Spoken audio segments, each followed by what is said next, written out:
બધા જોવા જેવું છે. વાણી વાણી બહુ ઇમ્પોર્ટન્ટ છે. આપણે શું કરી રહ્યા? ચાલો દીપિકાજી. જય સચ્ચિદાનંદ. somebody તેનું ચાલુ છે. ડોક્ટર નો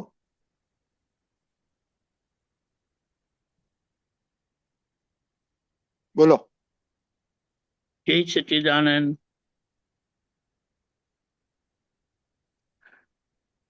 25 મે 25 મે મૃદુ રુજુ વાણી.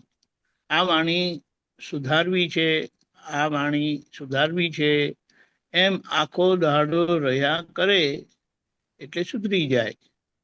આવા કારણો સેવાય તો સુધરે પાછું. પહેલા આપણે વિજ્ઞાનની સમજણ સમજી લઈએ કે મારે આ વાણી સુધારવી છે, આ વાણી સુધારવી છે કરીને જે બોલીએ છે કે જે બોલાય છે કે જે આપણે બોલીશું એનો મતલબ શું થાય? જે નક્કી કરીએ ને એ થાય. એ સિદ્ધાંત દાદાએ કીધો આપણને. જે બાબતનું નક્કી નથી કર્યું કે જે બાબતનું ઊંધું નક્કી થયું છે, હું તો મારી વાણી આવી જ રાખીશ, મને તો જે ફાવે ને તે હું બોલું, હું તો મોડે જ કહી દઉં. એટલે આ બધું એને એમ કહીએ આપણે જાણતા અજાણતા, પણ એની સમજણ. અરે મારો પાવર બંધ થઈ જશે, 1 મિનિટ, હા પ્લીઝ હોલ્ડ ઓન. તો એમ કે છે જો આવું થશે, એવું નક્કી કરશો એવું થાય, એવું આ ઉદ્ગલ છે. તો પછી અહીંયા જે દાદા ભગવાને વાત ખુલ્લી કરી કે તમે નક્કી કરશો કે મારે વાણી સુધારવી છે, મારે વાણી સુધારવી છે, તો આખરે એ સુધરીને રહેશે. આ વાતને આપણે સમજી લેવાની છે અને આ સિદ્ધાંતનો ઉપયોગ કરીને આપણો વ્યવહાર સુધારી લેવાનો છે. સમજાય? આ વ્યવહાર બગડ્યો કેમ છે? તો એના પર અજ્ઞાન પ્રયોગ થયો છે. અવડું ટેપ થયું છે, ટેપ.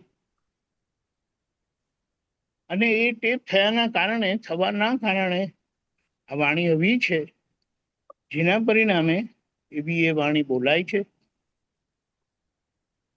એ બોલેલાથી જે સામાન્ય દુઃખ થાય છે એનું પરિણામ આપણા ઉપર દુઃખ સ્વરૂપે આવે છે. એટલે અહીંયા આપણે વાત સમજી જવાની છે કે હવે આ વ્યવહાર બગડ્યો કેમ છે? તો કે આવડો પ્રયોગ થયો તો, આવડું ટેપ થયું તું માટે.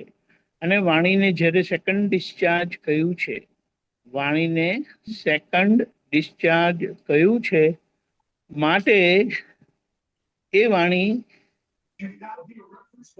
આજે આપણો ભાવ કરી જાય કે જો આ રીતે આપણે બોલીએ કે મારે મારી વાણી સુધારવી છે, મારે મારી વાણી સુધારવી છે, આ વાણી સુધારવી છે, એમ આખો દાડો રહ્યા કરે એટલે શું કે તમારો નિશ્ચય એ તરફ રહ્યો તો બધું ફેરફાર થાય, કારણ કે વાણીને સેકન્ડ ડિસ્ચાર્જ થયો છે.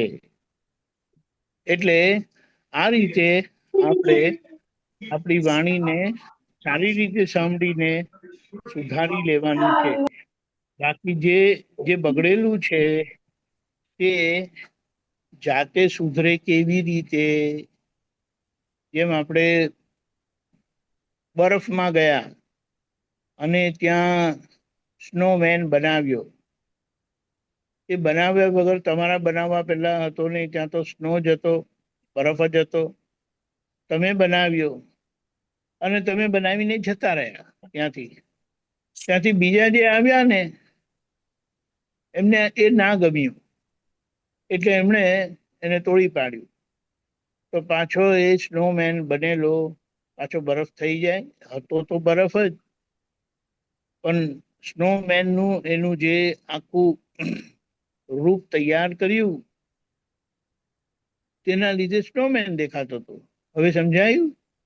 એટલે આ સમજણથી આપણે હવે આ નામધારી મન વચન કાયા જેવા છે તેવા એનો સ્વીકાર રાખીએ, એને સારી રીતે જોઈ લઈએ, એમાં શું ખામી છે, એટલે કયો પ્રયોગ થયો તો અવળો પ્રયોગ જેના કારણે આ પ્રકૃતિ આવી છે, હવે એને આપણે સુધારી લીધું. એટલે નવું કોઈ સુધારનાર નથી. આ જ્ઞાન પછી આ વ્યવહાર જે સ્થૂળ સ્વરૂપ પરિણામ સ્વરૂપ આજે આપણી વચ્ચે આવ્યો છે એના ઉપર હવે કોઈ પ્રયોગ થઈ શકશે નહીં. કયો પ્રયોગ? અજ્ઞાન પ્રયોગ નહીં થાય. જે થશે તે જ્ઞાન પ્રયોગ જ થશે. એટલે આજે અહીંયાથી જેટલું આ પૂતગલ ચોખ્ખું થયું એટલું છેક લગી ચોખ્ખું થતું થતું થતું થતું એ પ્રતિષ્ઠિત આત્મા મહાવિદ્ય ક્ષેત્રમાં જશે અને ત્યાં આ આત્માનો ઉકેલ આવી જશે. કારણ કે હવે જેવી પ્રતિષ્ઠા થાય છે, 5 આજ્ઞા પૂરતી પ્રતિષ્ઠા થાય છે, આ બધા જે વ્યવહારની સમજણ આપણને દાદા પાસે મળી છે એનો આખો જ્ઞાન પ્રયોગ થાય છે, જેના કારણે આ પરિણામ સહેજે આવવાનું છે. એટલે માટે દાદાએ ખુલ્લું કર્યું, you are whole and sole responsible for your self.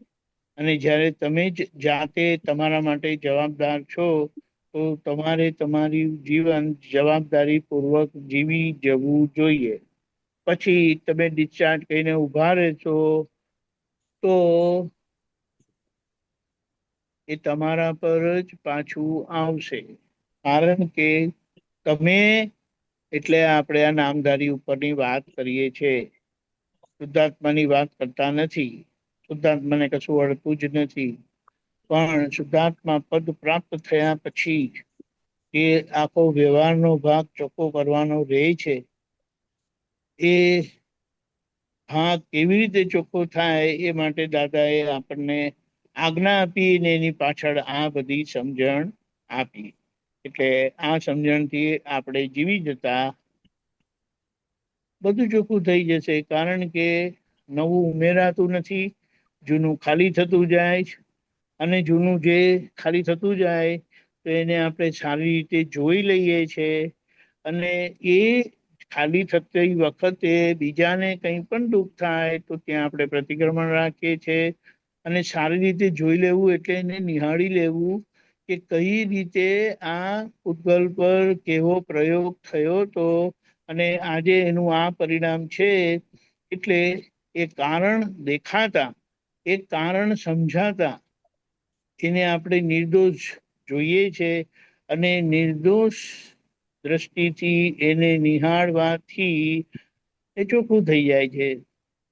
એટલે શુદ્ધાત્મા દ્રષ્ટિએ શુદ્ધાત્મા જોઈએ છે અને આ વ્યવહારની નિર્દોષિતા જે દાદા ભગવાને ખુલ્લી કરી છે એને નિર્દોષ જોઈને નિર્દોષ નિહાળીને આપણે હવે મુક્ત થવાનું છે. આ રસ્તો આપણને સીધો સરળ બતાડી દીધો છે. એના પગલે પગલે દાદા ભગવાનના પગલે પગલે ચાલી જવાનું છે. જય સચ્ચિદાનંદ. જય સચ્ચિદાનંદ. જય સચ્ચિદાનંદ. જય સચ્ચિદાનંદ. પ્રોફેસર પ્રોફેસર સાહેબ જય સચ્ચિદાનંદ. પ્રોફેસર અનમ્યુટ કરો.